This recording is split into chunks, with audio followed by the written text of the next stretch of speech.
আজকের পথে নদীর শব্দ সব কথা ঢেকে দেয়। নদীর ধারে বসে থাকতো দুজন মানুষ, সাধারণত বেশি কথা বলতো না, কারণ নদীর শব্দই অনেক কথা ঢেকে দেয়। গ্রামের পাশে ছিল একটা নদী, বর্ষায় ফুল পানি উঠত, শীতে শান্ত হয়ে যায়, ঠিক মানুষের জীবনের মতো। ঘাটের কাঠের ও পাথরের উপর দুজন লোক বসত প্রতিদিন। কেউ জানতো না তারা কী নিয়ে কথা বলে, কারণ তারা প্রায় কথা কারোর সাথে বলতো না। একদিন নদীর দিকে তাকিয়ে ছিল একজন, আরেকজন পাথর ছুঁড়ে দিত পানিতে। পাথর পড়ার শব্দ মুহূর্তের জন্য মনোযোগ ভাঙত। গ্রামের অনেকে ভাবত এই দুজন হয়তো অলস, কাজ কাম নাই বলে এখানে বসে থাকে।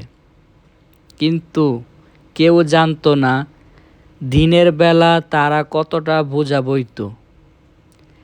একজনের সংসার ছিল, কথা কম বলতো, কিন্তু ঘরের চাল শেষ হলে আগেই বুঝতো। আরেকজনের ঘর ছিল না ঠিক মতো, তবুও সে কখনো কারো কাছে হাত পাতেনি। নদীর ধারে বসে তারা হিসাব মিলাতো, টাকার হিসাব না, জীবনের হিসাব। একদিন হঠাৎ নদীতে পানি বাড়ে, ঘাট ভেঙে যাওয়ার উপক্রম।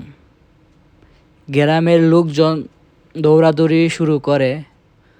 দুজন প্রথম এগিয়ে আসে, কারণ তারা জানতো নদী কখন বিপজ্জনক হয়।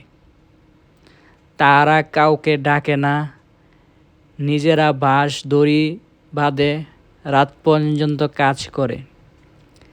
সেদিন গ্রামের মানুষ বুঝতে পারে, যারা চুপ থাকে তারা আগে বুঝে।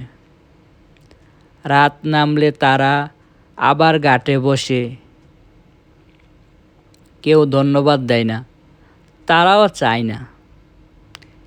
একজন শুধু বলে, নদীটা আজ শান্ত। আরেকজন বলে, হ্যাঁ, আজ একটু নিঃশ্বাস নেওয়া যায়। এই কথাটার মানে সবাই বুঝে না, কিন্তু যারা বুঝে তারা জানে। নীরব মানুষরা কথা কম বলে, কিন্তু দায়িত্ব বেশি নেয়।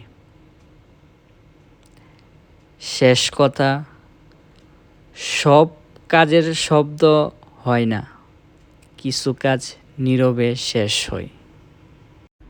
চ্যানেলের পাশে থাকবেন, সাবস্ক্রাইব করবেন।